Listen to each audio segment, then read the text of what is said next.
everybody. Welcome to another episode of ASMR with Keller. This is the ASMR hour. You're going to be unboxing a bunch of shoes. Trying to set up some other lighting here.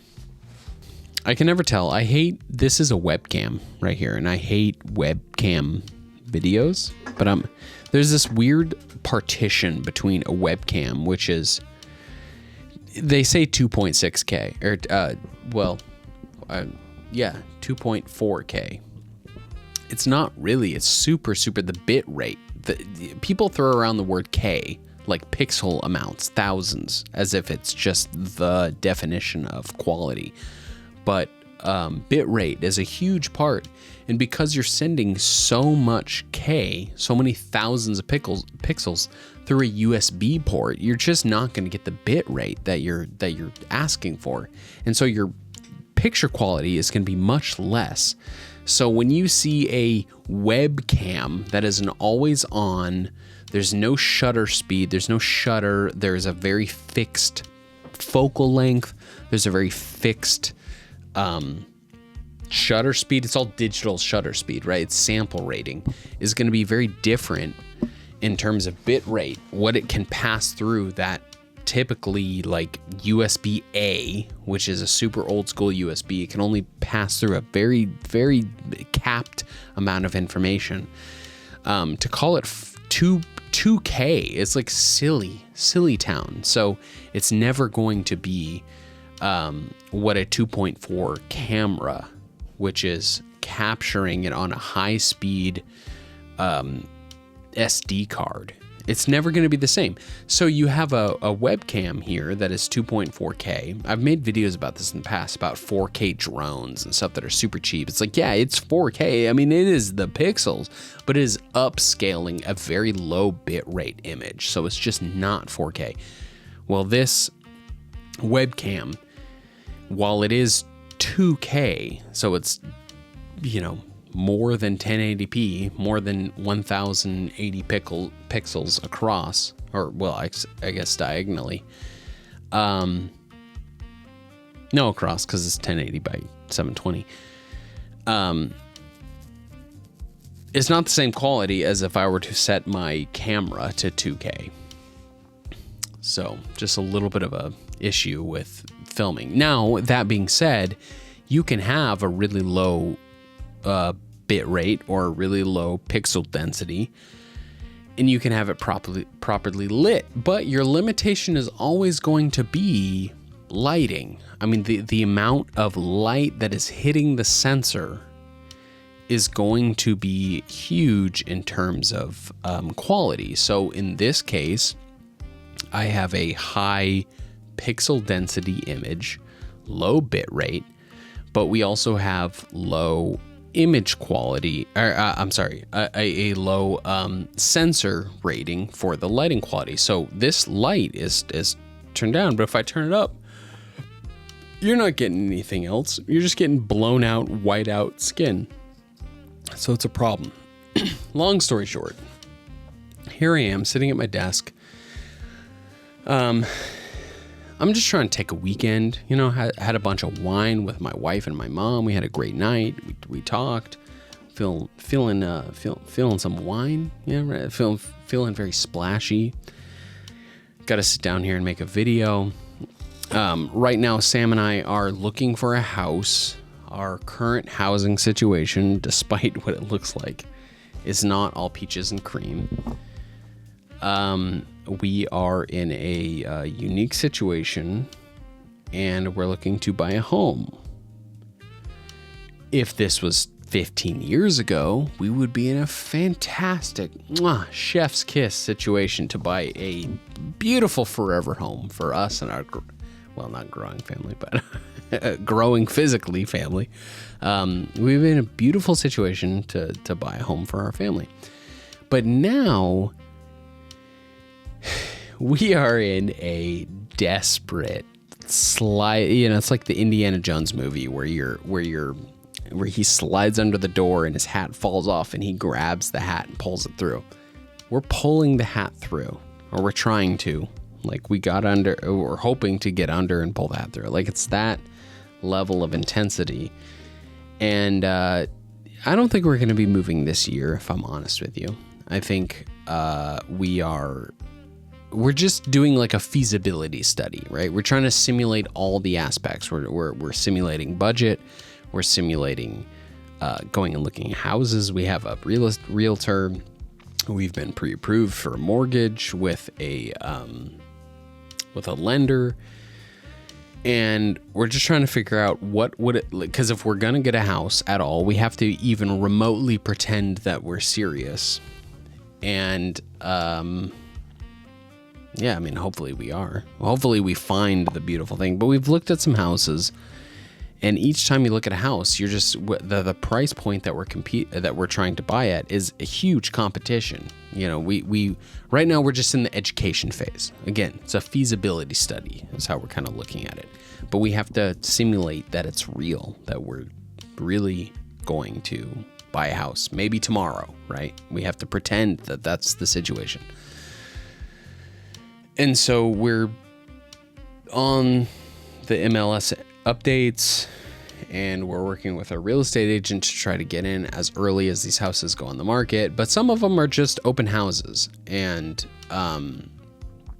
the open houses are not realistic in terms of what we are going to act on, not because they're houses that we hate or anything, but you go to an open house right now in 2026 and you're seeing a house along with, like, I don't know, 10 different people. And that's that 1 10-minute slot that you are at between two 2-hour days. So you have like open house from 12 to 2 on Saturday and 1 to 4 on Sunday or whatever, you know, like you're there and you're just walking around this crowded house full of people with the realtors, and they all seem equally desperate. And you're thinking, like, what do I have? You know, it reminds me of in 2000, right after the crash of the 2008, you know, housing crash, the market crashed. The job market was just atrocious, and there's high amounts of unemployment. And there was this one story in particular. I can't remember if it was in, I think it was in a documentary about the housing market crash that I was watching, because I'm obsessed with the 2008 market crash. But there was a story about an area that had a particularly, like, you know, slightly over average unemployment rate. And there was a stadium. Like, let's just put it in perspective for the area that I live in, SNHU. SNHU has a job fair for people to work, you know, giving out pizza and ushers. They had like 500 jobs. 5,000 people showed up. And the particular news story that I'm thinking of was this woman who was standing in line with like 5,000 people. And she's like, I am in my 60s. I am standing in line for multiple hours to get a job interview among 5,000 people. Who is going to pick me? And it's super, super sad and depressing. And that's how I feel looking at going to an open house, right? You have so many people who are doing cash, sight unseen offers, potentially. We're all there, and there might already be somebody who had an agent who was able to get a particular showing. And I mean, the house has maybe even been on the market for multiple days.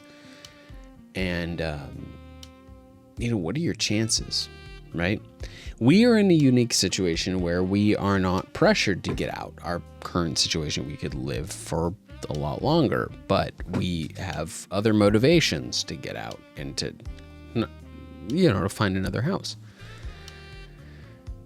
But you go to these open houses and you're like, damn, man, what are my chances? Who am I, right? What's my unique offer? Especially because we're financing. It's hard. We're not doomed. If we stayed here forever, we're not doomed or anything, but we just,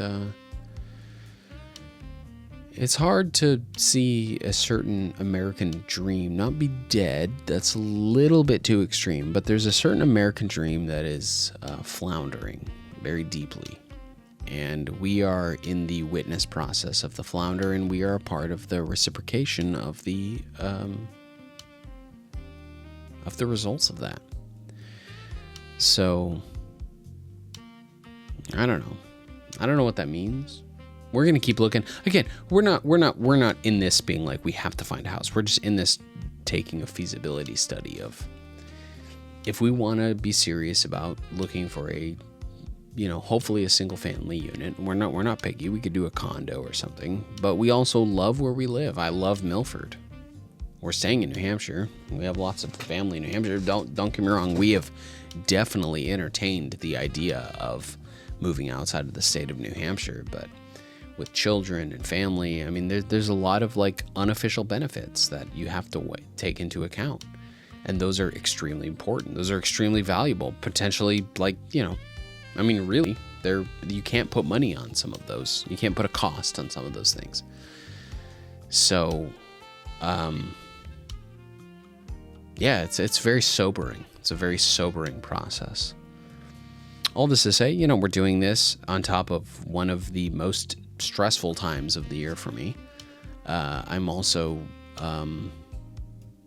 very conscious of what I need to do that I enjoy, that keep me focused and sustained, and in terms of like, my mental capacities. So none of this is sad. I think a lot of times I make videos like this, people feel like it's sad. It's not sad. I don't feel sad.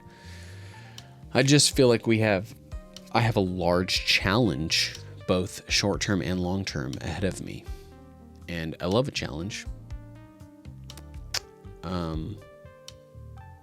don't know. It's a hell of a time to be alive. I'll tell you, it's one hell of a time to be alive. It's one hell of a time specifically to be trying to have a growing family. I would argue it's very easy to be an empty nester.